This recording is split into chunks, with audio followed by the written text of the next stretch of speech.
Hi, Wesley. Hello, Clyde. Do you mind that I call you Wesley on stream? That's totally fine. Or, no, I do not mind. Okay. So you're the first official guest Hooray. to the first official podcast, which I'm super nervous about because, just the whole starting social media stuff is stressful. Right. Starting anything new can be stressful. That's true. That's actually super true. And kind of related to question number 2. Yes, it is. So when we get to question number 2, we can come back to this. It'll be kind of poetic full circle. Everything rhymes. Everything rhymes. Yeah. So we have 2 questions. The first one is, who are some of your favorite anime characters and why? Like, I want to talk about how we pick our favorite anime characters. Yeah, sure. So, actually, you know what? Hold on. We should slow down. Like, what kind of anime fan are you? Because I'm like a mega super hide my power level kind of weeb, Like, I have a couple hundred anime under my belt, but I'm not out there like wearing a Naruto headband or an Attack on Titan t-shirt, Well, yeah, well, there's nothing wrong with the Naruto headband. Yeah. Of course. I am also not Naruto headband kind of weeb. So I actually, so the first anime I watched, I feel like many people, without them even realizing it, was Pocket Monsters. Of course. I think a lot of people our age-ish definitely had their accidental weeb awakening with Pokemon. Sure, right. And that, as far as I can remember, was my first intro to anything really Japanese. Like period. I mean, honestly. Okay. You know what Japan is, but in terms of like medium or... I mean, I don't know if I knew what Japan was. But I'm not sure I knew what Japan was before I knew what anime was. Mostly because I was really young when I watched my first anime. I was like 5. That's fair. And I'm not sure if I knew that Japan existed yet. Isn't that crazy? Yeah. Just not know. So we're going to... So anyway, the next anime that I remember watching, at least like intentionally. Mm-hmm. So I guess my first like anime that I watched intentionally, right? Yeah. Me knowing it was anime, was Inuyasha. Okay. Ooh. Okay. Yeah. So. I think I kind of remember you mentioning watching Inuyasha like a little bit, but I'm not really familiar with the fact that you watched it. Oh yeah. Started watching it in middle school. After we moved to what I consider my hometown. I grew up in Hartford, or I was born in Hartford, but lived there for a few years and then moved to where I actually grew up. So the first thing I ever watched in Inuyasha, that was like kind of my first real dive into it, or that culture. Yeah.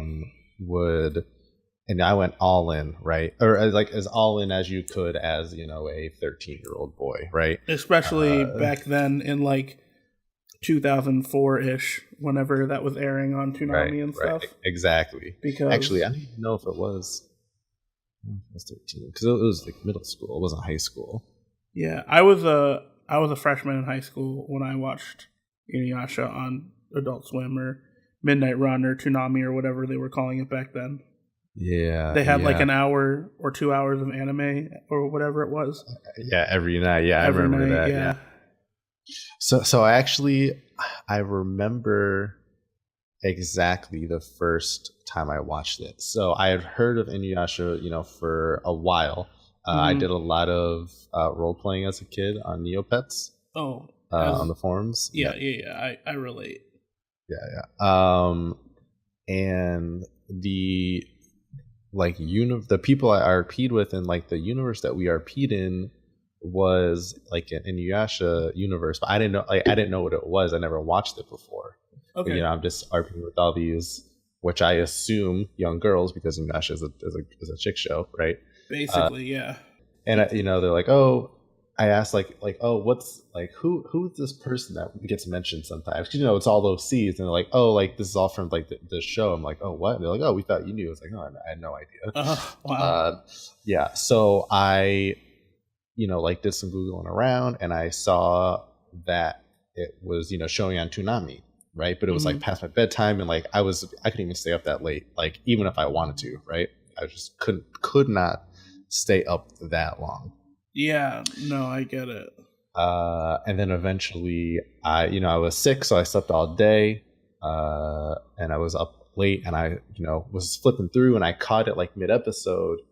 I was very young, and they said like one of the characters said like damn or something, and I was like, oh, they swear in this show, and I like turned it off like right away. Oh my goodness. Told my dad, you were so wholesome. Yeah. Things haven't changed. So like, and I felt bad about it. So I was talking to my dad about it the next day, and he was like, okay, so, and I was like, what? I can watch swear words? He goes, dude, I don't care. I was like, oh, I can just imagine you doing that like now. Like Papa V, I was just watching a movie, and oh my God, the most lewd thing happened. These two held hands. Yeah. My mom's if I'm watching the show with my parents and like boobs are on, my mom still like tries to cover my eyes. I'm like, dude, I'm 24, relax. Yeah. But yeah, I mean, it was pretty much downhill from there. Then I started actually watching the show. I would try to catch it live, which is interesting because like it had already been running for a couple years at that point. Yeah. I had to start from the beginning. I had a very similar experience with Inuyasha, so I totally get it. I actually only found it. I only found out about it because I just happened to be up that late at night, and I remember when I was even younger, like 10 or something, I watched Midnight Run, and Adult Swim back was basically just the new version of that. It just also had Family Guy and The Oblongs and, crude adult humor shows plus like an hour or two of anime. Right. And I was like, okay, cool. All right, I like what Toonami or whatever the Adult Swim is. It's cool. I miss Toonami, but whatever. This is fine. And I was up one night pretty late, and I just happened to see like episode 4 of Inuyasha, and I was like, oh, this is kind of cool. This is badass. Yeah, like, you know how many times I'm gonna be in the hallway of my high school and mumble under my breath, "Iron Reaver Soul Stealer"? Like, it's gonna happen a lot. Yeah, still do that. Oh yeah. I was just telling my brother this a couple months ago. Like, I'm so stressed out that I'm so immature because like I'm creeping on 30, and I'll still catch myself throwing hand signs when I'm bored. Yeah. Oh, yeah, dude. And I'm like, stop! What are you doing? You're 30 years old. This is enough. Yeah, young. We had talked about this, a little while ago. My younger brother got into anime recently, which for me is crazy because he's 18, he's a freshman in college now. But he only recently got into it. He started watching Dragon Ball, then spiraled out of control from there. Of course, the way God intended. And you go, oh right, exactly. Oh, Dragon Ball, another early one, obviously that we never noticed. Everybody watched Dragon Ball. Right? Yeah. I remember. In my case, it was Z. I didn't watch Dragon Ball while it was airing. But. Yeah, I remember when I was super, super young. Like, I have these really vague memories of being like, I don't know, 3 or 4, and watching the old Voltron. And the classic Voltron. And it was such a mess because the English dubbed version, which obviously is what I saw as a little kid, like, it totally rewrote the story. And I'm like, wow, I don't understand any of this because I'm 3. But it's got lion robots, and I love this. Oh, exactly. Yeah, like what are you gonna? Yeah, and then can't beat it. But yeah, like basically, I'm assuming that we kind of had a similar anime awakening, which was like our first anime was whatever it was. For me it was Sailor Moon, for you it was Pokemon, and then we sort of caught glimpses or just started to keep up with anime because it was on a certain channel, like. I remember a lot of the anime I watched when I was a kid, like Card Captor and Pokemon and Digimon and just Dragon Ball, like the old Dragon Ball. I remember those from like the WB and Fox. Yeah. Oh yeah. And then I remember Toonami became a thing in my life, and I had Saint Seiya, which was like, what was it? Knights of the Zodiac was the English name of it. So like Knights of the Zodiac, Rurouni Kenshin, Gundam Wing, and then G Gundam after that. And then it had you're reminding me like how much more anime I watched than I like even like can remember. Like I've watched all of these, because they were on whatever. Yeah, and a lot of people don't think about it, but I think a lot of, especially dudes, grew up watching tons of anime because we had all the ones I said, and then we had Dragon Ball Z, and eventually Naruto, and then they added One Piece to Toonami, and like Zatch Bell and Fairy Tail and Rave Master, and we just dude. Right. There's just so many. There's just so many anime that Hakusho. Oh my god, Yu Yu Hakusho is like anger, dude. I'm pretty sure it's basically the GOAT because it's up there. It's just so classic and timeless. It's definitely up there with like it's like Dragon Ball Z is the very like the primal ancestor of Battle Shonen, Right, like they all just sort of follow that hero's journey, but also Kamehameha. Yep. And then so that's kind of what all of the Battle Shonen did. But Yu Yu Hakusho was like, by the way, they can also have like really deep stories. They don't just have to be literally Journey to the West, but with a magic dragon and aliens. So, from all that, then it eventually evolved to, buying manga, bought a lot of Inuyasha manga, mainly. Our middle school for some reason had a pretty decent manga section, which is weird because it was like a population 10,000 town, white farming town suburb. So it was like good old northern Connecticut. Oh yeah, they had like a lot of fruit baskets. Fruits baskets just got a new anime. I know. Episode 1 was so good. I did. I haven't watched it yet. It's amazing. I'm very much excited. But yeah, so I mean, it's all and then from there, I kind of ventured out and started like explicitly going out of my way to look for shows to watch, right? And the two that have stuck with me kind of the most and that I can remember the most of that I went out of my way to discover on my own. I remember a lot of Pocket Monsters and Dragon Ball, are my two favorites, Haruhi and Lucky Star, which I know we have talked about a little bit. Yeah, we haven't talked about it a ton, but I think Haruhi and Lucky Star are like kind of perfect for moving into the first question. Because, these are some of your favorites. So, do you have favorite characters in those shows? Yeah. So, in Haruhi, my favorite character is Kion, the narrator. Yeah.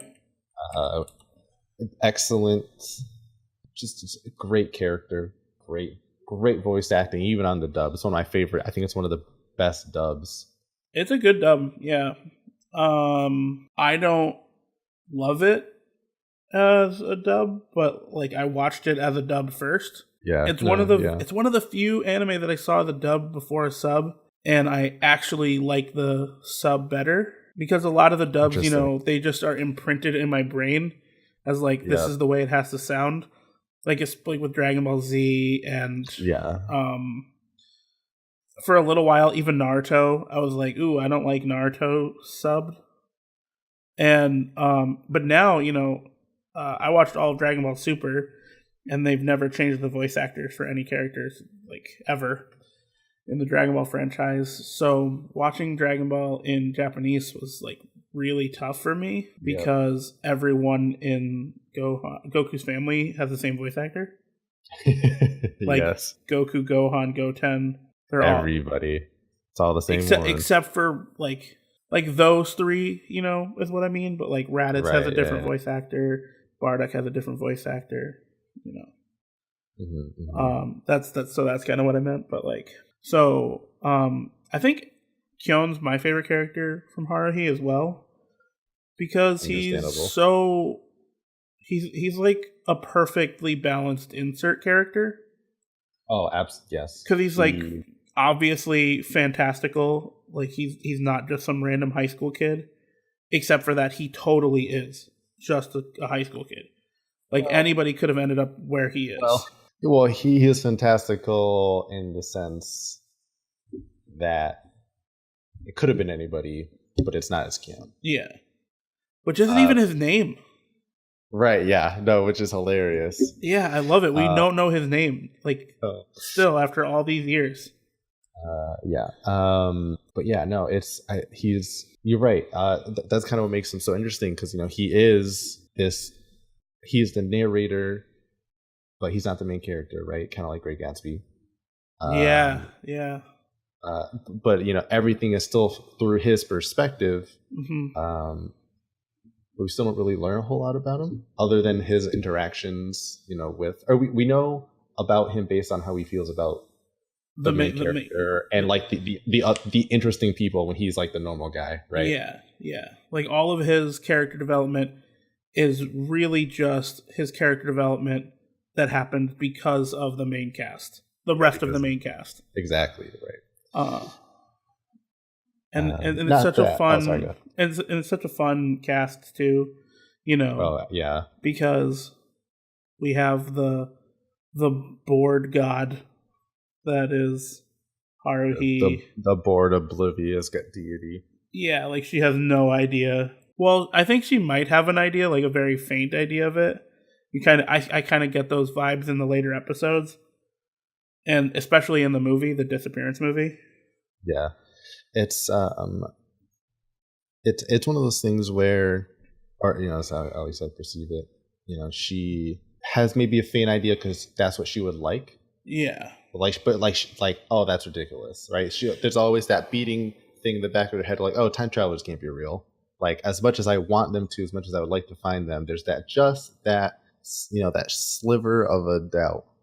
Is that the saying? Sliver of a doubt. Shadow of a doubt. I know. Shadow of a doubt, right? Yeah. That like no way. Which is, you know, kind of like that classical, you know, like play, you know, irony. Yeah, it's really good. They balance it out really well. And as you mentioned, the rest of the cast is great, really enjoyable.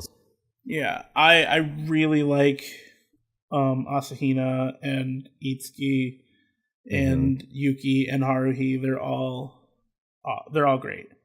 Yeah, I would probably say out of like the main cast, this Asahina is probably my least favorite character. But it's also, she's like the irony character, right? Like she's like and they even make a joke out of it when they introduce her, like, oh, she's the moe, and they're like, what? Like, yeah, you know, she's the cute, you know, dumb girl with big tits. That, like episode every manga has it, and they're like, what do you? This isn't manga. Yeah, it's every like, episode, or in episode 1, you know, they're filming that home movie thing, and you know, most of that little home movie, she's in the bunny girl costume and stuff too. Yeah. It's a really interesting first episode, because it doesn't take place at the start. Like, it's not the start of the story. Well, so that's interesting. So you watched the Air Order then? Yeah.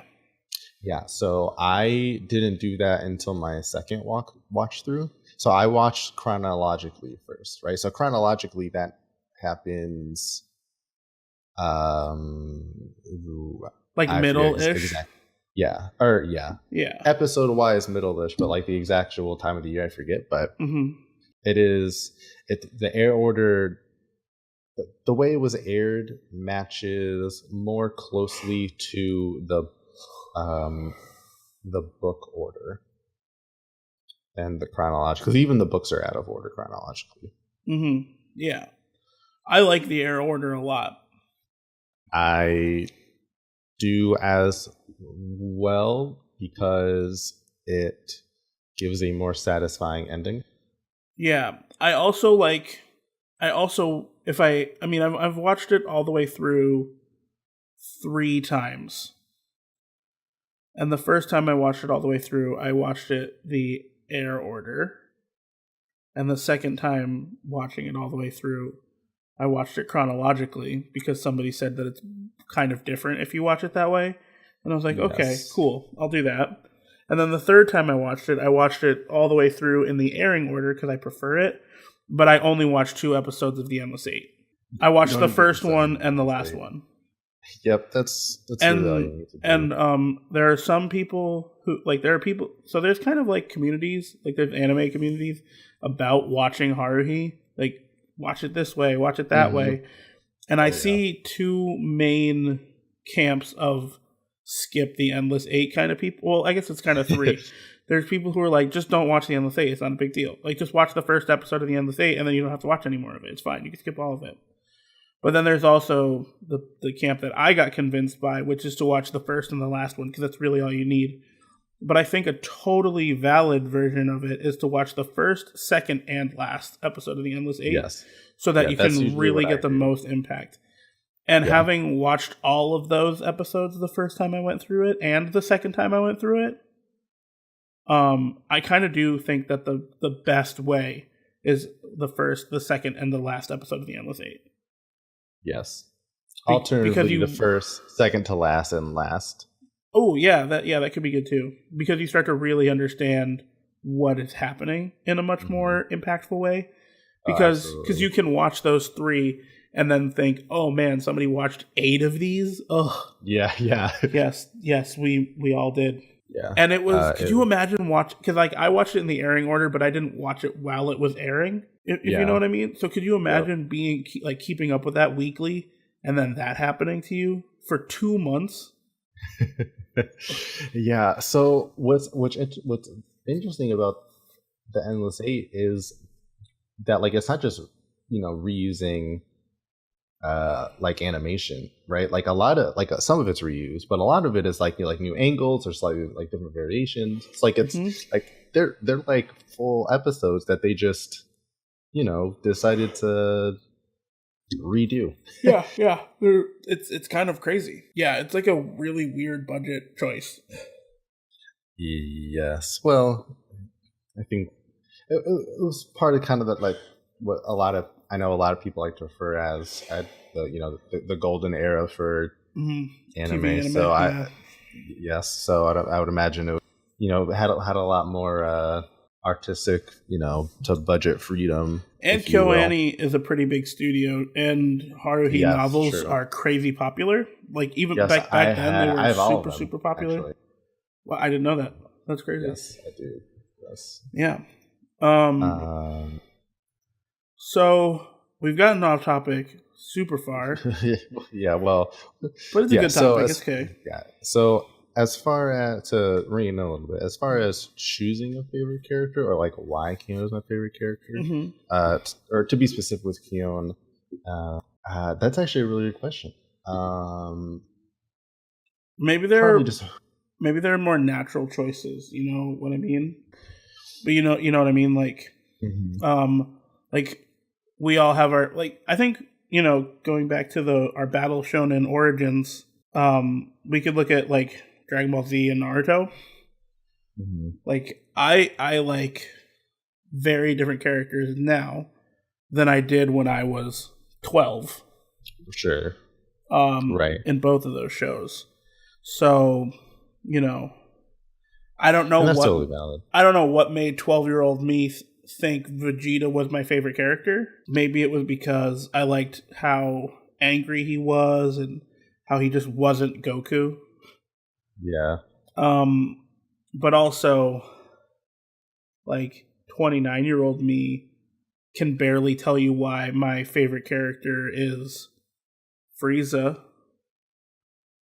Fair. Like, I love, like, my three favorite characters in Dragon Ball Z are Frieza, Android 17, and Piccolo. Well, and I know why Piccolo, because he's best dad.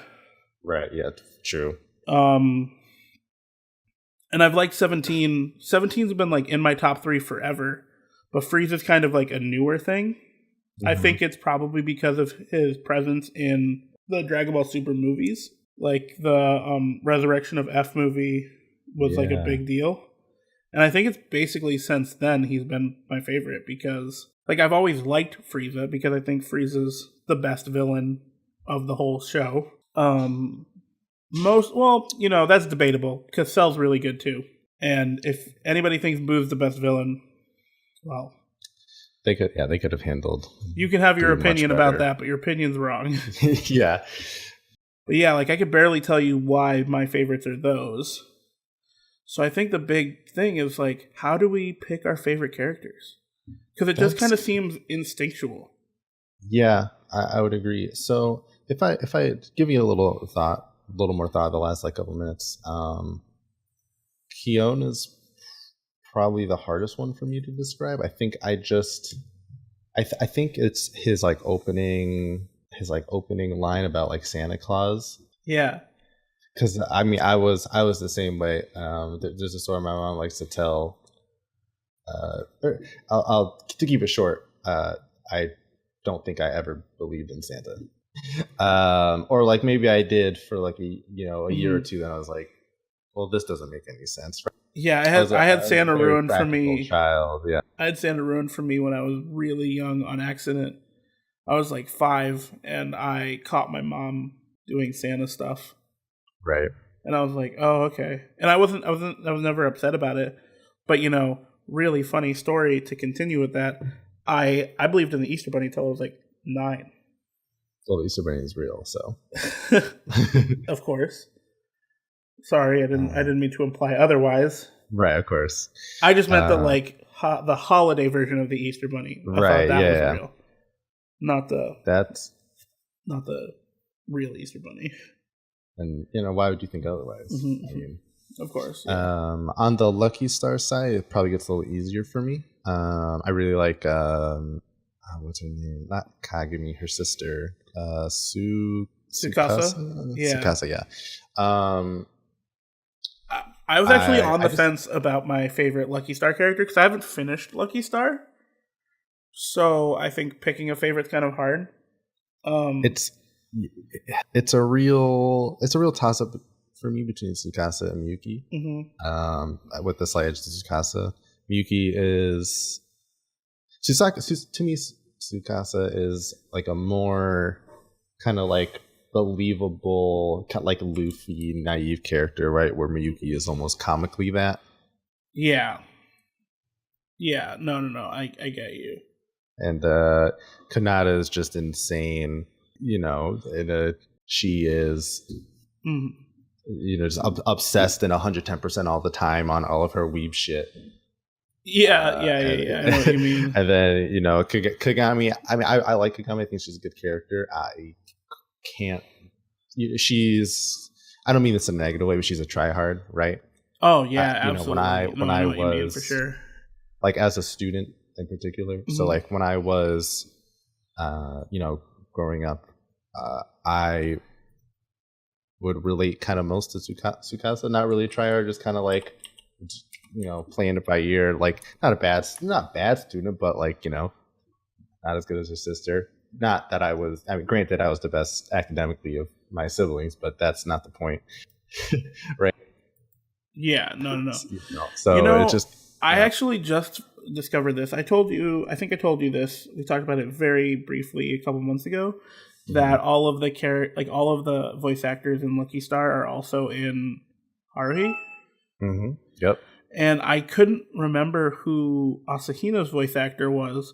Her voice actor's name is Yuko Goto, and she plays herself in Lucky Star. Yeah. That's funny.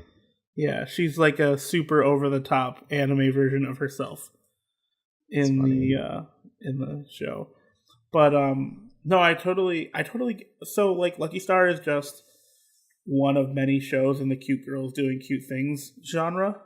Oh right, exactly. Yeah, give me all that shit. Yeah, it's the best, and because it's basically all the show is. It's the daily lives of some cute girls doing some cute things. I don't want any other way. And I'm kind of in this weird place where I share an I'm on the fence character in my favorites with you, but like my favorite is just a support character. Minami, the girl with the green hair. Yeah. She's my favorite. Yeah, okay, yeah. But I also really like Miyuki. Yeah, so that's funny that you mentioned that. I was going to mention that both of these shows, I think, have really, or Haruhi in particular, but I think both of these shows have really good supporting characters. Yeah, I think that's kind of what sets them apart from a lot of other shows that I've watched. Mm-hmm. So to bring it back to,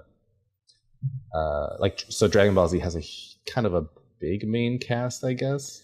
Yeah, I would say that the main cast of Dragon Ball, it's really just Goku, right? But well, yeah, like Goku's definitely the main character, but I also feel like depending on what you're watching, like in Dragon Ball, the main cast was Goku plus Krillin, Bulma, and Master Roshi, and then for a little while there was Yamcha. Oh, I'm sorry. I meant Z. Sorry, I meant Z. And I was gonna go to that actually. I was gonna say next in Dragon Ball Z, the cast was like Goku. I mean, for a little while, it wasn't even really Goku. It was like Piccolo and Gohan. For like the training part of the Saiyan saga, we spend a lot of time, with them. But we also spend most of our time with Goku, to be fair. So for the Saiyan saga part, it's kind of, I think for the most part, it's like always just Goku plus Gohan, Piccolo, Krillin, and then we have like add and subtract based on the arc, that's fair. Because there's a lot of Vegeta in the Frieza arc, but not a ton.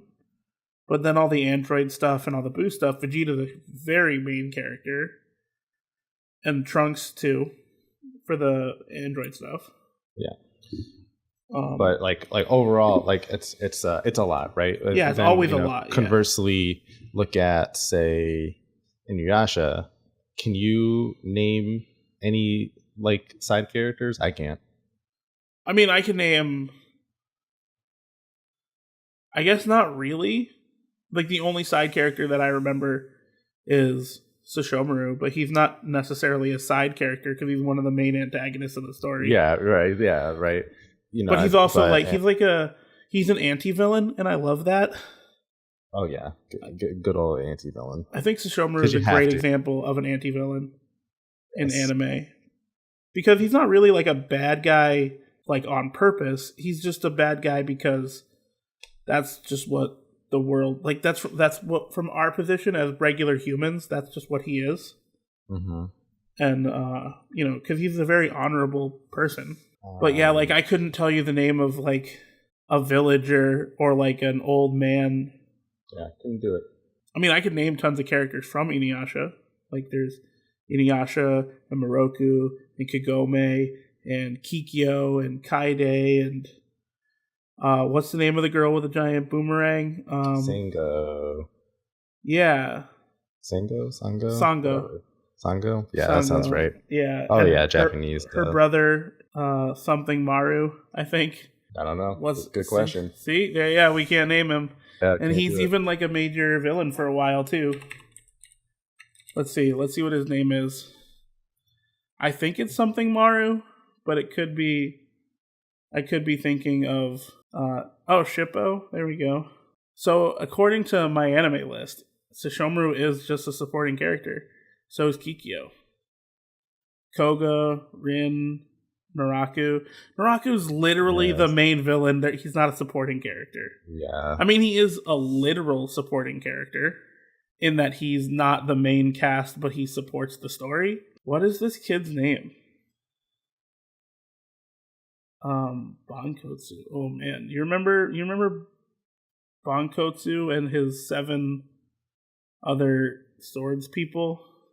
No. Ooh. They were big villains for a while. Yo, what is this boy's name? Because it's like Kagura Kohaku. Kohaku. Do you know what that? I found out what that name means a while ago. It means Little Amber. Huh. Yeah, it's a very cute name. Some YouTubers I follow, one of their cats is named Kohaku.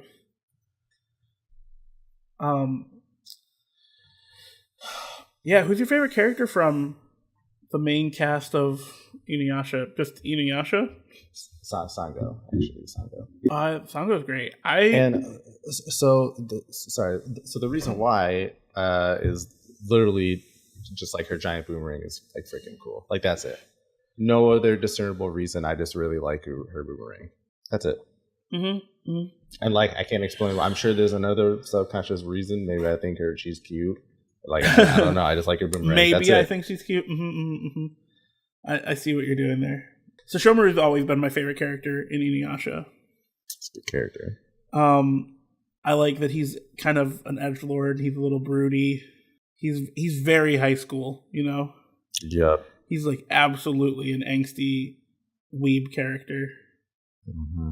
Except he does have all those powers he wishes he had. Like he can turn into a wolf demon, a dog demon. Yeah. And you know, he does have a magical sword that can bring people back from the dead. Mm-hmm. Man, and then like I always just compare Sesshomaru to Inuyasha, and I'm like, man, Inuyasha, you're so lame.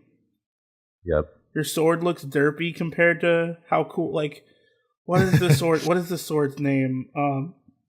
Tenseiga looks so lame next to Tenseiga. Like, yep. Sesshomaru's sword is way cooler, and then his other sword, the one that shoots lightning, that thing is way cooler too. Yep. Like when he gets his second sword, and he's like, "I don't need my dad's sword. I have this other demon sword," and that sword's dope too. Mm-hmm. Man, what an angsty high school anime weeb thing to do. I don't need my dad's things. I can do it on my own. Like you're so entitled. You're so entitled. Man, what do you teenage girls like? Angsty. Oh yeah.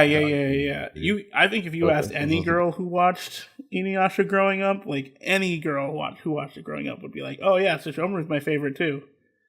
Unless they were the kind of girl who really wanted a Moroku type boyfriend, who you know yeah. Well, I mean, the only girls who wanted a Moroku type boyfriend were the girls who were like 9 when they hit puberty. And they were like, "Oh, I just want a boy to touch my butt." Yeah. You know, any high school boy would do that. Yeah, for real. Like, I remember being a high school age boy. If any person, any woman of any age, like, except for like someone who felt obviously like a grandmother figure, I didn't care who it was.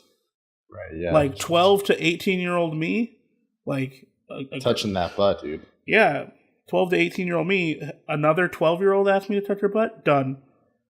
A 38-year-old asked me to touch her butt. Done. I don't care. It's happening. Yep, exactly. I get it. Touch. We like butts in this house. Yeah, so I get it. So I guess we can both say that for the most part, picking a favorite character is just kind of this like primal thing that happens. It's not like a choice. Like we don't go in to a show and like, oh, these are the things I'm looking for in a character to make my favorite character. Yeah. Because it just happens. Because I don't really like to learn about a show before I go into it because I just like going in blind. And I think that always ends up with me picking my favorite characters in a more natural way. And then like over time it'll change too. Oh yeah, absolutely. So it's like the criteria is so much different like from show to show, right? Oh, absolutely. So, you know, looking at Kuroko, so my favorite character is Murasaki Bara because like I like to play defense. Mm-hmm. That's it. And like, I mean, yeah, he plays offense too, but like he just plays defense and he's super relax, but when it's time to play, it's go time. And Yeah. like then he's eating chips and stuff. Like I love that. And then like for Naruto, really like Guy because he likes working hard and being positive. And you like those things too. Yeah, I like those things. Yeah. I think Kuroko is a great example and Naruto is a great example because those are longer shows. And obviously in Inuyasha too, but Inuyasha just didn't work out that way because I always thought Shishomaru was the coolest.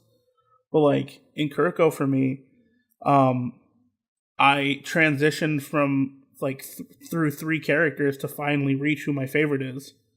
Because I liked Kagami the most in the beginning until we met Aomine, and then immediately Aomine was like my jam.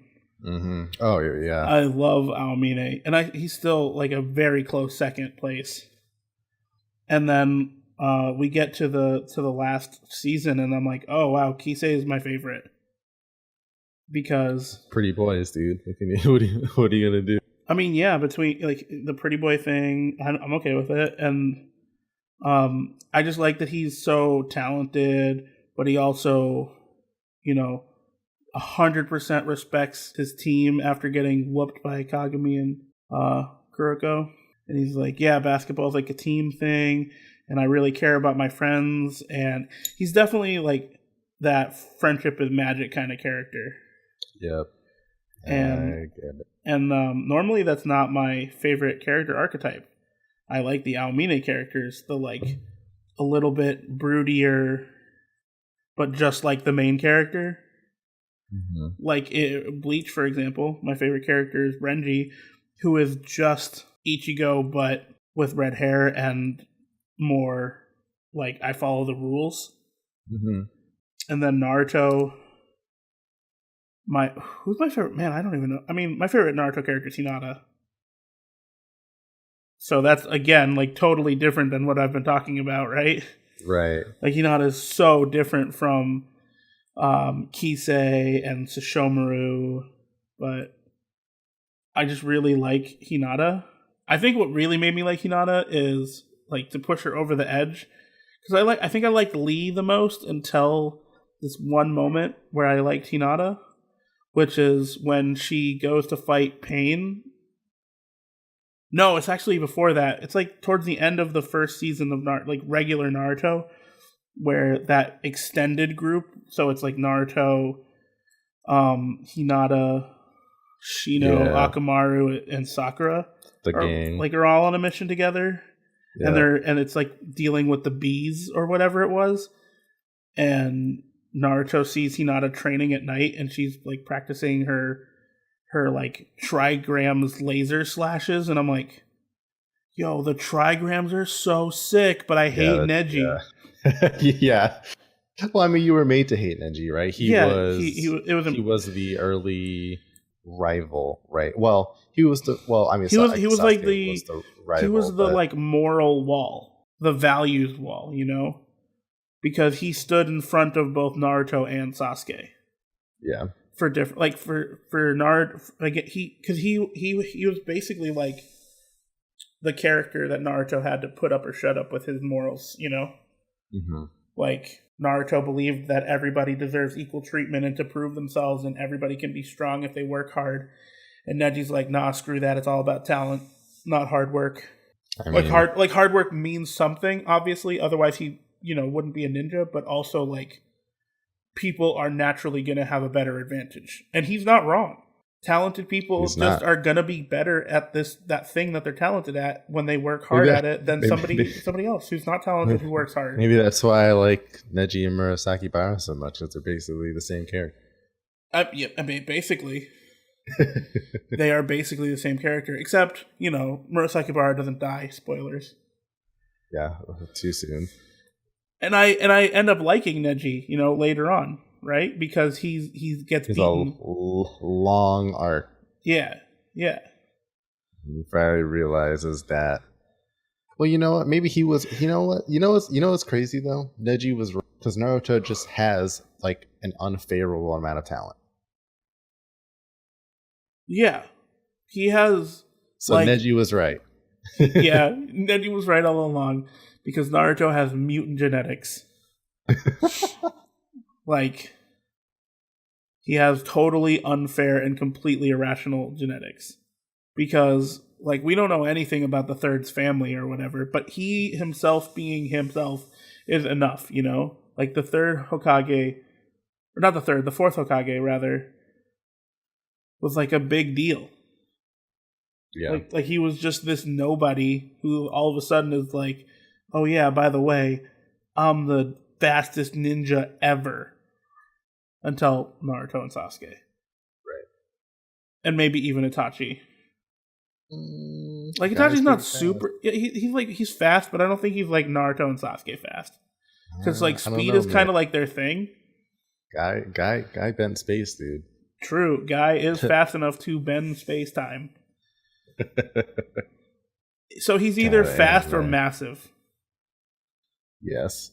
Which I think, totally a physics thing, because he's moving fast enough. He puts enough forces on himself to increase his mass. Maybe, I don't know. Mm-hmm. Which is why he bends space time. So, it's probably a speed thing. Also, hashtag guy is the third strongest ninja in Naruto. Fuck you, fight me. Facts. Because we're never gonna count the stupid moon bitch.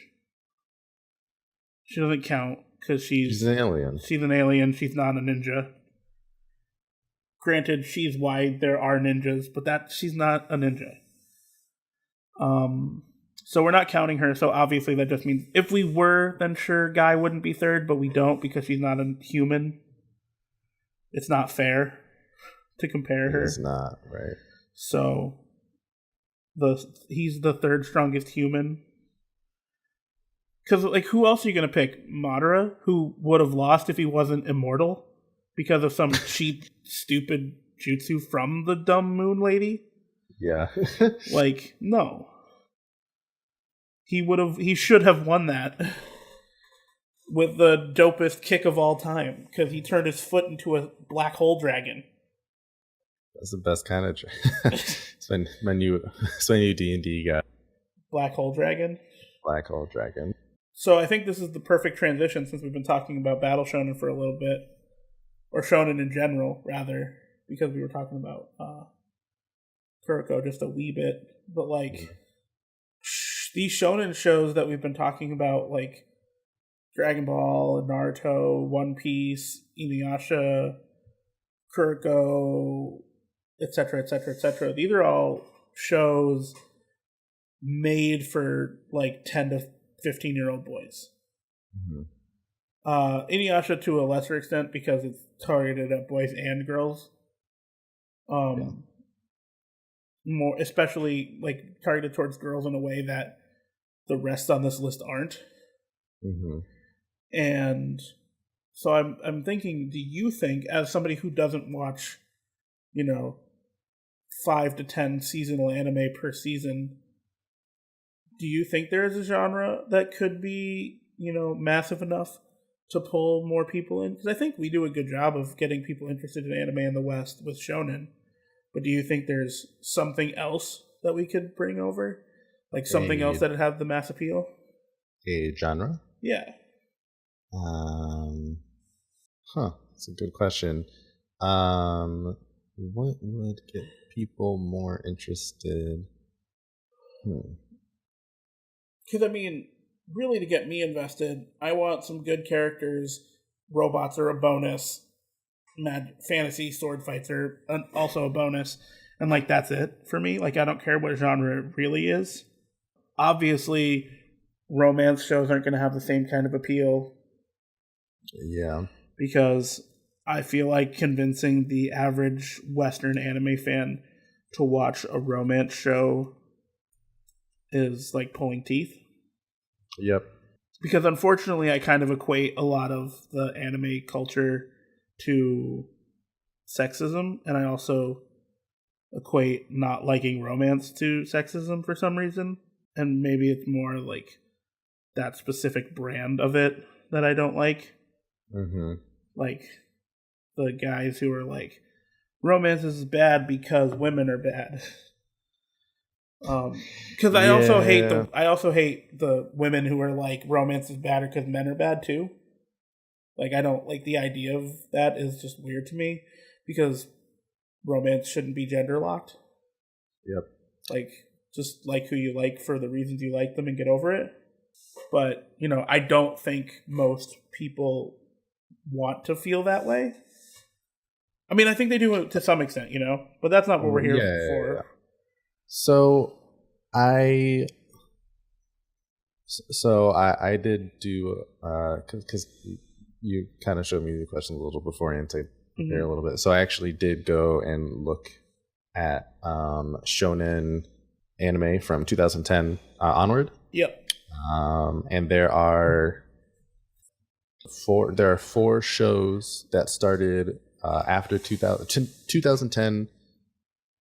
Excuse me. There are more but from like this time period of 2010 to 2014, there are four shows that are still running. Food Wars, which is Food Wars a show or is it just a manga? I think it's just it's a show. It is a show. Yeah, there's a show for it. So Food Wars is still going. My Hero Academia, Hinomaru Sumo, and Haikyuu. Okay. I don't know what those last two are, but I know what the first two are. Well, Hinomaru Sumo and Haikyuu are just sports anime about sumo and volleyball, respectively. Oh, that's the volleyball one. Okay. Yeah. I haven't watched the volleyball one yet. It's a great watch. I've heard. It's not, which I should watch because I like anime and I play volleyball. So yeah. I think Haikyuu is actually what pushed volleyball past basketball as my favorite sport. Like I liked both. But there was like no way I'd like volleyball more than basketball. And then I watched Haikyuu and I'm like, oh, I guess I do like volleyball more than basketball. Yeah. So out of those four, the least surprised is My Hero Academia, right? Because like it is it's not the super traditional like Dragon Ball Z or Bleach, right? It's it's the newest iteration of that, right? Yeah. Where it's kind of that plus the way I perceive is like that kind of stuff, like in the action component. Yeah. But I think more classic. I think more classic to the like Naruto, Dragon Ball Z, Bleach type thing, because your list is missing a couple, but because there's Black Clover, and I know. There's way more that the list from 2015 on is much bigger. Okay. Yeah, 2015 on is the list is. Wow, I can't believe Hero Academia started before 2015. Yeah, it was it's still going and it had a movie. 14. Yeah. Okay, is that the manga started in 2014 or the anime started in 2014? That was the manga started in 2014. Okay, that makes more sense now. Yes. So out of those four from 2010 to 14, because there are no anime from 2005 2009 that are still running, or anything before that, with the exception of One Piece and Hunter x Hunter. I think it's on hiatus, but yeah, the forever hiatus. Yeah, are really the only things that from the last. Not super new modern, right? Yeah. So Food Wars being the oldest, which is hilarious to me. No disrespect, just I find it funny. It's a fun read. I didn't mind. I agree. I stopped that for a while, but it was pretty good.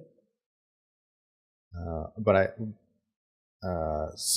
basically, My Hero Academia is probably like the main one, right? That's at least how I perceive it. I kind of granted Boruto is in like the next category 2015 on. It's a continuation of Naruto, let's be real. It's so significantly less good grabbing onto the coattail of Naruto popularity. But that's not necessarily new to me, and I don't think it's new. While it is new, a whole new cast, the approach to it seems more or less the same.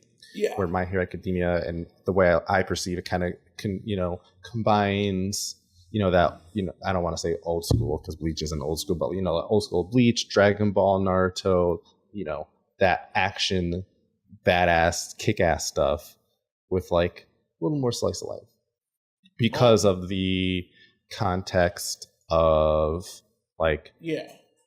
they're in high school basically, right? Okay.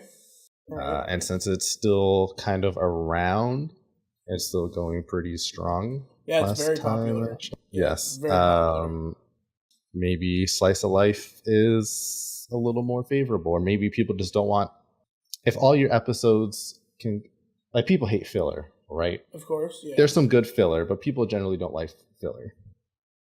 But if everything is kind of not super serious, super tense all the time, then having those relaxed, slice of episodes aren't that big of a deal. No, totally. Grabbing onto what you're saying, I think these more slice of lifey shows, they could be really good for it. But what I tend to end up thinking, I come back to this a lot, and it's kind of cheating because it's not exactly what I asked you. But I think less than, is there another big genre push that we could get to pull more people into anime? What we really need is a show length push. We need to get short shows popular in America. These big long form shows are just tons of fun and everybody wants to jump on them. Things with 50, 60, 700 episodes. Yeah. But I think getting people interested in 12 episode shows would be great. My brother won't really, I guess he's more interested now than he used to be. But I have comments from him on Facebook where he's like, "Nah, I will never watch those 12 episode shows. I hate them." That's actually a really good point. I know, some of the most popular shows, Western shows, right? Not anime necessarily, are say Grey's Anatomy and Supernatural. Grey's Anatomy, Supernatural, CSI, exactly, Law and Order. Right? These shows have been on for forever. And, while I definitely don't think those shows are necessarily amazing, but they're good enough where you won't get bored. Yeah. And there's just so you can there are how many seasons of Grey's Anatomy are there? 17. Seasons. Yeah, at least 15. Yeah, 15 seasons. Okay. That's 334 episodes. What's the runtime on these guys? They're 44 minutes. Right. That's so much. Oh yeah, 40. Yeah, that's so much content, right? You can just do that forever.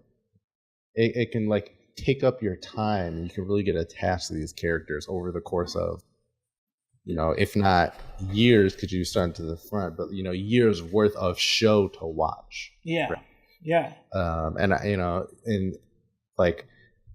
if you want to binge something, you can't binge watch, or you can binge watch Haruhi, I guess, but it's sure, it's 22 episodes long, but it's really 12 episodes long, right? Yeah.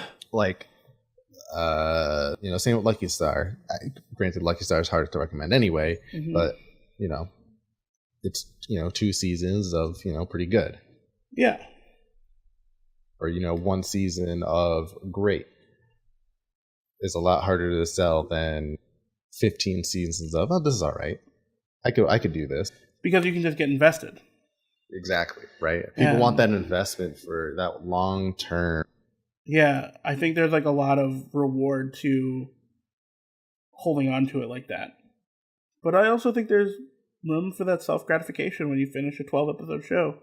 When you break open your Crunchyroll account and you're like, this show is a slice of life murder mystery It sounds like something I'd be interested in. I mean, I like murder mystery shows in general. Like, I really like Bones, so maybe I'll like this show. You know? And it's 12 episodes long, and it has a little bit of romance, but it's all about that suspense and the sci-fi and the mystery. And you accidentally watch 12 episodes in one sitting, and people are going to end up with one of two thoughts at the end of it. They're going to be like, oh, wow, I really like that. I can't believe I finished 12 episodes. It just flew by. Let me find another anime that is like these ones. Or they're going to be like, oh, wow, I just watched 12 episodes. Oh, there's no more? No, well, now I feel cheated.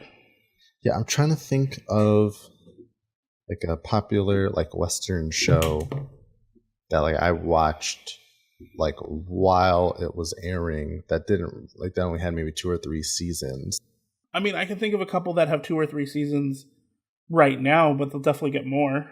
Right. Because like the live action DC shows, for example, like Black Lightning's on season 2 and Legend of Tomorrow's on season 3. They're or season 4 maybe. They're definitely getting more though. So it doesn't really count.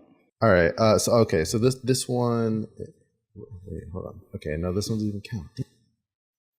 Yeah, I'm looking around. I can't really find anything, that I watched live that.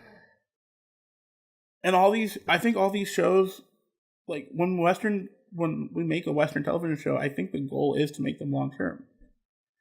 I don't think producers are out there funding shows that are going to be like 2 seasons and each season's a 22-minute thing, Yeah. So I guess Avatar is probably the closest to that. A good example. It's 60 episodes, but it's 3 seasons, which is vastly different than 12 or 700. Yeah, it's more in the lines of like Full Metal Alchemist and stuff like that are in that middle tier. They're slightly longer. Yeah, but I actually think that's a good point. You don't need a book to last forever, right? Like it'll get stale. Mm-hmm. You can't, it's too hard to wrap between loose ends. Power scaling. Yeah, you just have a nice, all-encompassing story. Like Korra, right? Korra's a good example of this. Like if it was designed and planned around there only being 1 season. Yeah, it was. And then once they got approved for season 2, because they realized, the network realized how popular it was, they were like, oh. And that's when they started writing out season 2 and 3 and 4. Right, and then, but the Avatar was already in the Avatar state. What the setup canon for the show, the lore for the show is there's nothing like the Avatar state. Avatar can do whatever the hell he wants, or she wants in this case. Yeah. They want. So like what possible problem could come up that the avatars can't just solve? But they did a really good job of giving Korra problems that flexing your avatar state muscles don't solve. True. Because, they put political problems in front of her and social problems in front of her. Like, how do you fix season 1, for example, there's a super sympathizable villain. It's really easy to sympathize with Amon because I'm not a bender, but also that's just a comparison an analogy for like racial disparity or class disparity. Right. And, so like that's a super easy to sympathize with villain. And they did it because like what was Korra going to do? Kill him? And if she could have. She didn't need to. Yeah. Someone else did. Ooh, that murder-suicide. See, people who say Legend of Korra and Avatar for kids, man, no spoilerinos, but season 1 of Korra ends with a murder-suicide. Yeah, it's... like familial murder-suicide. Like, a brother kills his brother and himself. That's insane. Anti-hero. Yeah. Tarlok was definitely an anti-hero in that. Because he did some pretty scummy things, but for the sake of doing the right thing. Or at least he thought the right thing. Right. But like looking at it, like what's Korra like saying what I was saying was like what's Korra gonna do? Kill Amon? Because like if she killed Amon, Just prove his point. Yeah, it proves the point. Benders have all the power. They can do whatever they want. They can get away. They can literally get away with murder. She's the Avatar. Where are you going to put her in jail? Yeah, exactly. Are you going to kill the Avatar? Yeah, nope. Yeah, like what are your choices? She lays down the law and says, "Hey, Amon was a threat to the way of our way of life. He had to go." That's going to speak to her character. But Kyoshi did the same thing. Kyoshi killed people who got in her way, who were disruptive to the peace of the world. Kyoshi didn't give a shit. Yeah. So, and people still loved and admire her, idolized her. Like the Kyoshi warriors literally paint their faces to look like her. Mm-hmm. That island is named after her. There's a Kyoshi Day. She's a murderer, and people are like, "Yay, praise our Avatar." Because, that's just what happened. Mm-hmm. So, I like looking at Avatar is a great example. Is it animated? Yes, but it's still a show from America that ended up being really well done, has a short amount of seasons, and is really good. It's easy to captivate people. Young Justice aired at the same time as season 1 of Korra. Same thing for me. Super easy to get hooked on. It was very short. Yeah, 3 seasons, it says. For Young Justice? Yeah, it's on season 3 right now. Yeah. Yep. They went on a 6-year break because it got canceled, and then the fans petitioned hard enough to get it back. So. Oh, nice! That's awesome. Yeah, and so season 3 got split into 2 parts. First part aired in January, second part airs in June. There's probably going to be a 4th season too. To be honest. Hell yeah. So, I think Young Justice is a perfect example that we do end up wanting more. But we end up I think what people really want is people to be attached to, characters to be attached to. Yep. So whether it's a 3-episode mini series or a 300-episode epic battle shonen, it doesn't matter. People just want to attach themselves to these characters and like these characters and sympathize with the story, that kind of thing. Mm-hmm. So I think we just need to take the plunge and get more and try from more obscure shows that fill in niche genres.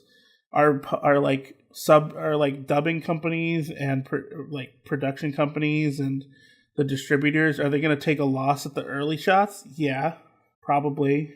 But there's tons of shows that I've watched in the last 2-3 years that'll probably never get a dub to English, but I know for a fact would get tons of people interested.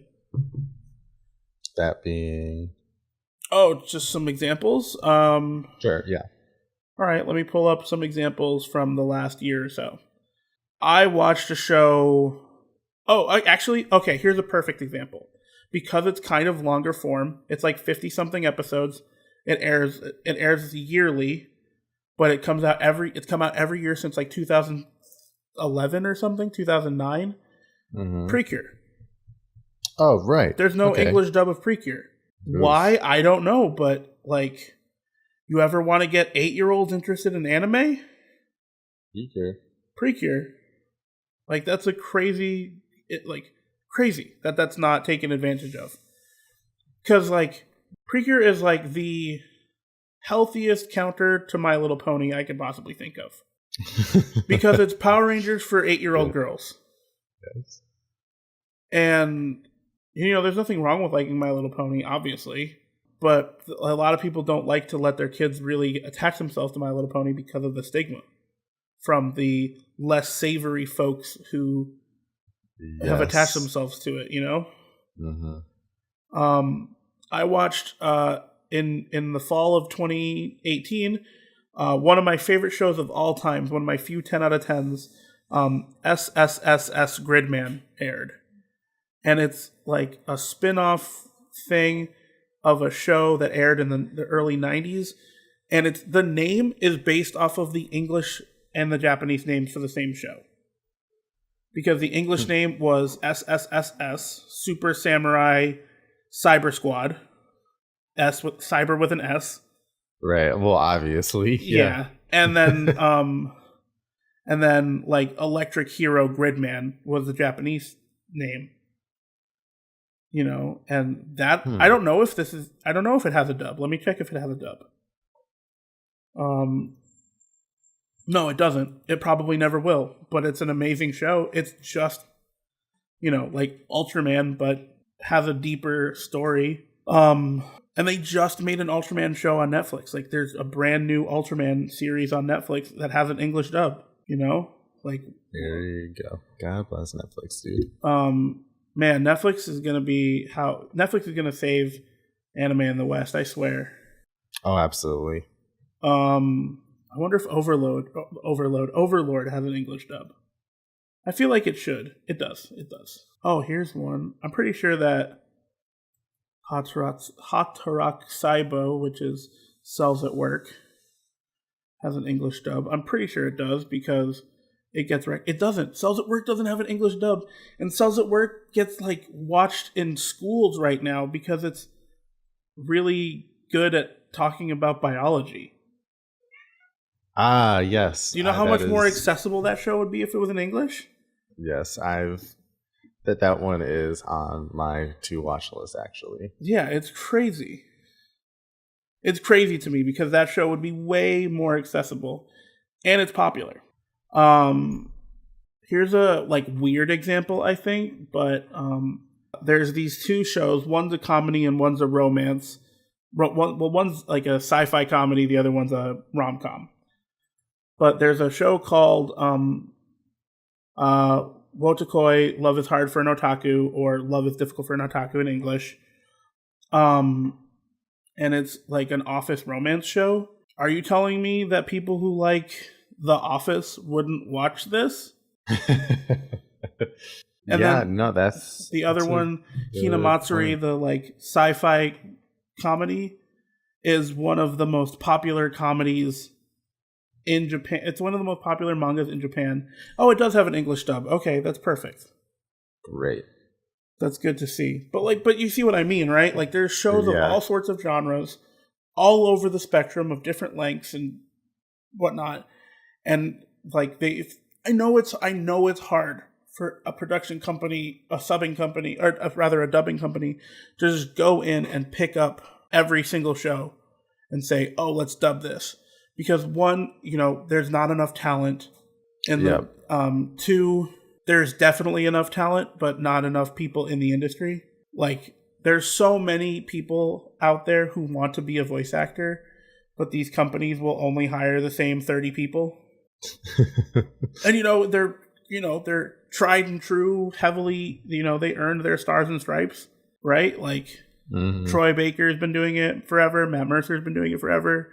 Monica Rial's been doing it forever. Johnny and Bosch has been doing it forever. You know, these people are like, they've been doing anime since anime hit the West, you know? Yep. Mm-hmm. So they're the battle-tested voice actors. So, like, why risk something else? Yeah, especially such an expensive process anyway, right? Yeah.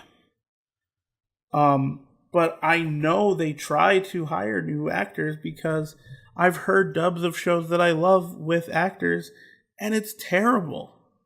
Yeah, that's as you get the new ones, right? Yeah, like I know that this is, but on the other hand, I also know that sometimes people, they just need a shot. Yep. Yeah. I mean, they're great. Like everybody needs to start out there somewhere. Yeah. So pick a show that, you know, isn't going to be like, don't cast your brand new voice actors on a make or break project. You know, like... Right. Yeah, pull out the big guns. Like, you wouldn't cast a brand new voice actor who's never done a show, but has maybe, like, two radio commercials under their belt. You'd never cast them as the main character in, like, Black Clover, you know, when they brought Black Clover over to the U.S. But also, if you wanted to test that guy in an action role, you could bring over Grand Crest Senki, which is basically just Game of Thrones, and cast him as the main character in that show. Like, why not? Right, yeah. No, yeah. Like, why not? Like, get these actors some experience. Get them in the booth. So like Yeah, like right. I'm saying, like I know it's a risk they have to take, but I mean, it's an investment. Maybe that guy, does is okay. he Is becomes the next Troy Baker. yeah. If you never know. Like someone. I'll just say, Matt Mercer because he is a popular figure. We both know who he is by name. Matt Mercer wasn't always great, but you had to be like okay first, and then once then you can be okay for a little bit. Then you can be like pretty good for a while, more, like time, yeah, right. And then you can be good for a while. Then you can be like really good, right? Like you become 2019 Matt Mercer by spending those years being 2010 Matt Mercer. Right, exactly, right. And I'm sure Matt very well remembers who gave him that first shot and isn't going to forget, right? Yeah. I think I told you that I edited a Wikipedia page for the first time. You did not mention that. Yeah, so I edited a Wikipedia page for the first time, and it stuck. Like it was an official thing, and it stuck because a new character in Fire Emblem Heroes got released named Lou. He's the twin brother of Rai and the son of Nino, which is irrelevant to you, I'm sure, but he's like this cool new mage character. I think he's a super adorable character, and I wanted him as soon as I saw him on the banner. And I'm like, oh, I have to pull for him. And his voice actor is a guy named Michael Johnston, who is a young actor who doesn't have a ton of voice acting roles. He has... What's this character's name? Lou, Lugh. Oh, G. Okay, yeah. Yeah. Oh, this guy's cute. He has. It's from. What is Binding Blade? It's the Fire Emblem. Oh, a Game Boy. Okay. Yeah. He has a couple of voice roles. He has, DreamWorks Home, Tales of Zestria. He's the main character from Tales of Zestria anime. Oh, okay. Oh, okay. Not the main character, but one of them. I know who this guy is. Yeah. Okay. But that's perfect. I know the voice. That's perfect. That's exactly what I mean. He's been in some TV stuff. Like I saw him for the first time in Teen Wolf. Mm-hmm. So he's been in some TV before. But he has his acting break in Nagiyasu, which is a great show. He's one of the characters in that show. He's, is he one of the main cast? No. That's even better. So he got his break as in that show as not one of the main cast. And then he gets cast as one of the main characters in Tales of Zestria. Like the Tales of Zestria anime. And then he gets video game roles because he's in Kingdom Hearts 3. Yeah, and it's a big deal. He's in Tales of Zestria just in general. Like he's in the game too. He's in Dust. This is perfect. This kid has less than 30 acting credits. But he's a great voice actor. And he has a really recognizable and memorable voice, and I think he's going to be great. Yeah, this guy's got a pretty solid trajectory. Yeah, so I think this is proof that if you just give him a shot, you give somebody a shot, and it can work out. It can really work out. And it does no harm to cast them in a secondary or even tertiary role in a show and just see how they work out. And move from there. Like, that's just what you have to do. So talent doesn't have to be a problem with distribution and accessibility. But it is, and it sucks. Yeah. I get so passionate about it. Because, I want to be in a position where I can just say, like, I have the power to say, hey, this kid had a pretty good demo tape. We don't have to cast him as Goku, but why don't we cast him as, bad guy henchman number 2? Yeah, sure. And then, let him get in the booth and have some practice, how we actually have people record, under these conditions. And if they do a good job, maybe we can bring him in as, main villain number 4 in this serial show. Yeah. And then if they do a good job again, we can bring him in as the main villain on a show. They do a good job again, and we're like, oh, you want to try doing a hero? Let's have you flex your muscles a little bit. You can be one of the main characters in this big old 5-man band, Yeah, there you go. Strong supporting cast. The move of it, though, hey, let's give them all the lines. Yeah, that's how you do it. And it's got to start somewhere, because you can't keep saying, oh, well, we spent like $1.2 million to get the rights to do all these episodes and to dub them, so we got to make sure that we get Matt Mercer and Monica Reel and Laura Bailey and Travis Willingham and Johnny Young Bosch on the show. You can, but Michael Johnston did a really good job as like Miklo in Tales of Zestria. Mm-hmm. Why don't you cast that dude instead? Or, hey, this guy, Greg, who sent in a voice demo, he did a great job in his demo. Why don't we cast him as, like, the monster companion of, a tertiary character, Yeah. Like, let's get these people in the booth. Get these new people in the booth. You don't have to cast them as your Goku, but you should be casting them in every episode. You don't need like... You don't need Sean Schemmel, the fucking ghost of voice actor, the voice actor for Goku. You don't need that guy being background character number 7. You don't. Yeah. Like, he's Goku. Like, you can't do that. It's irresponsible. You need to get new talent in the door.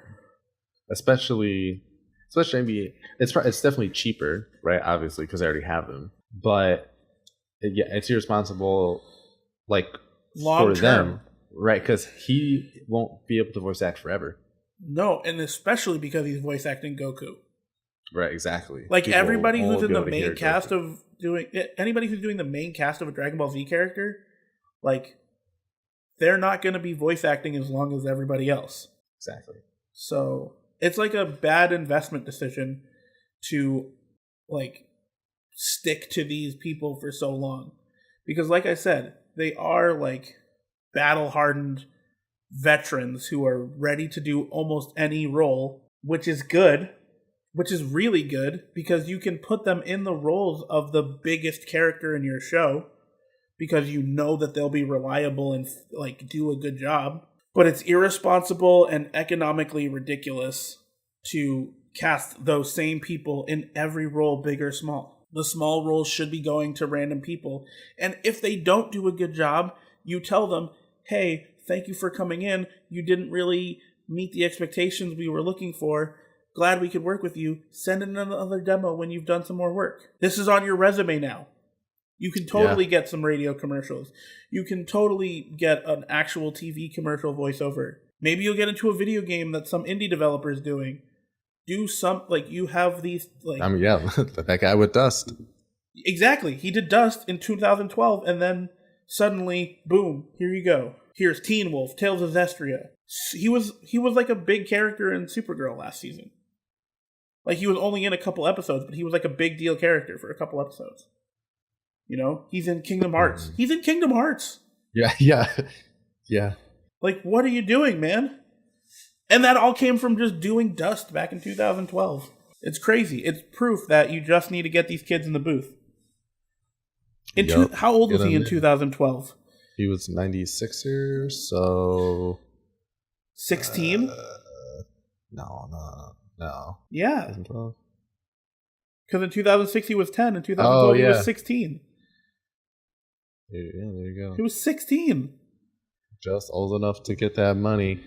Just old enough to get that bread. He started voice acting at 12. He got some commercials. Dude knew. And he was auditioning for voiceovers and commercials and animation in a recording studio he built in his bedroom. You got to get it. You got to just look, man. And he's not unique. He's on that grind. He's not unique either. There's tons of kids doing this. Yeah, and especially now, it's even easier. So, this specifically, but it's easier than ever to get into this. Yeah. Is every single person going to be good? No.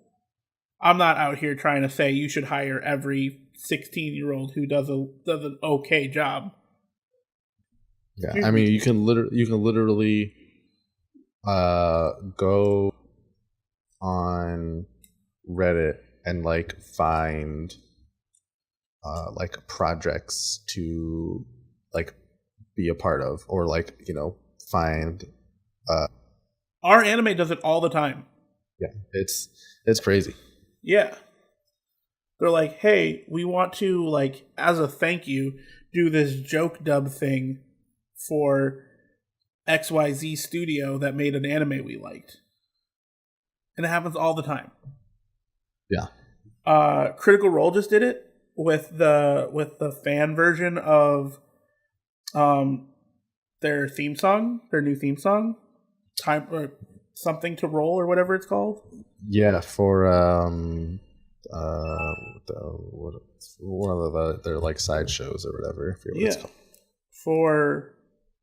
I can't remember either. It was how to play D&D instead of reading the rule books. Handbook or Helper. Yeah, that one. What is that show called? I know you're talking about. I saw. I don't know if I saw the one that you were talking about, but I saw it was some black guy. He does harmonizing with himself type singing, whatever. I don't know, music Acapella. Stuff. Yeah. He did a cover of their theme song, and it was great. It was fantastic, and it blew up. Mm-hmm.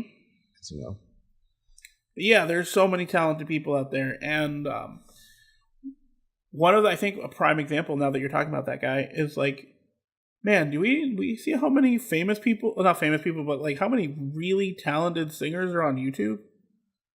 And they just never catch a break? Yeah, it's crazy, right? Which just goes to show, there's so much more to being catching a break than just being good at it. Yeah. Someone needs to see it.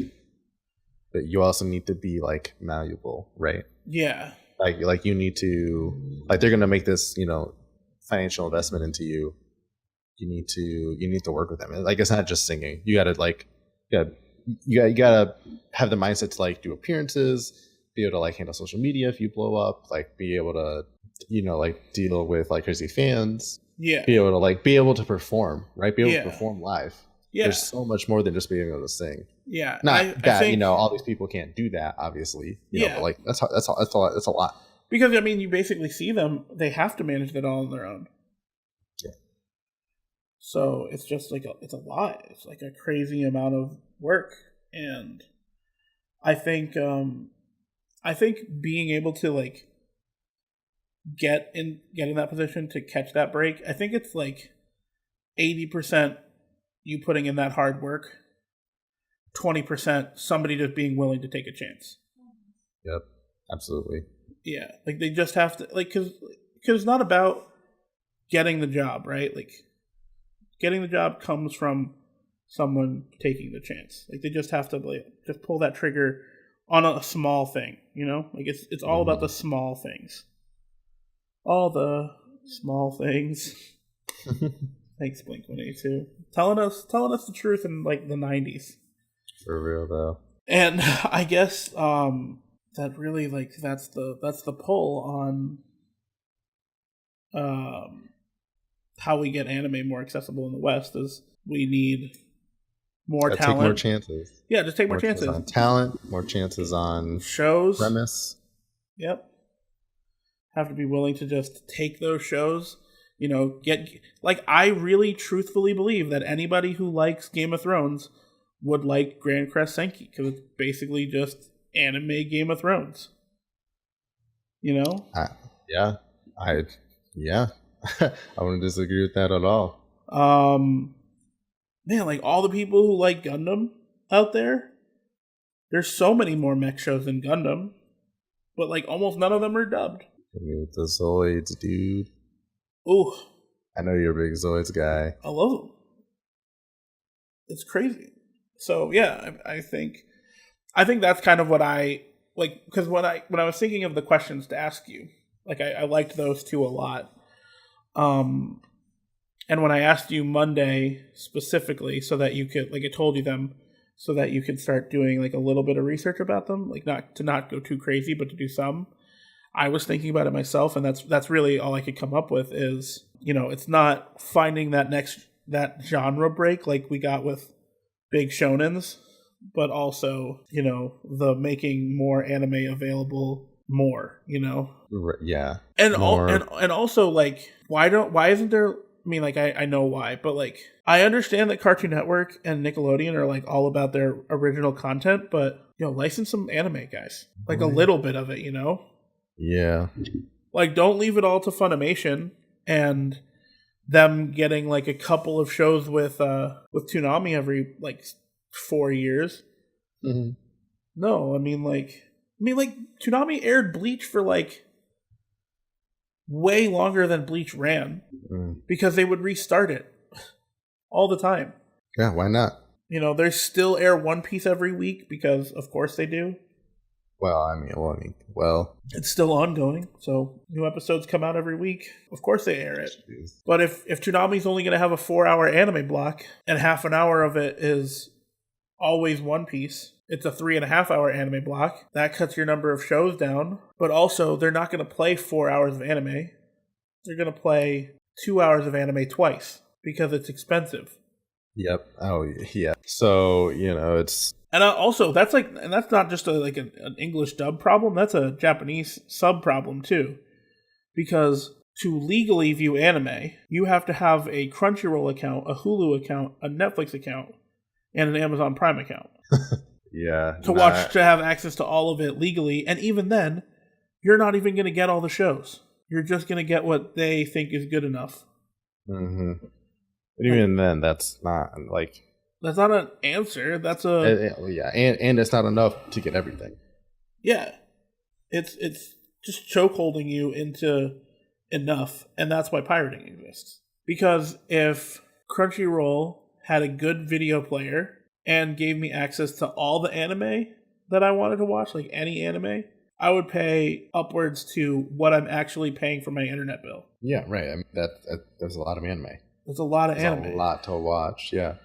If Netflix had twice as much as they have, I mean, I'm still going to sub to Netflix, but like, I wouldn't feel annoyed every time they bump up my subscription by $1 because. I mean, look, those dollars go toward upkeep and new investments, right? Yeah. New content for me to watch, for everyone to watch. Yep, and I think this is a very oddly political thing, so maybe I'll save it for messaging you later. But like, is it paying a subscription fee just like taxes to a company?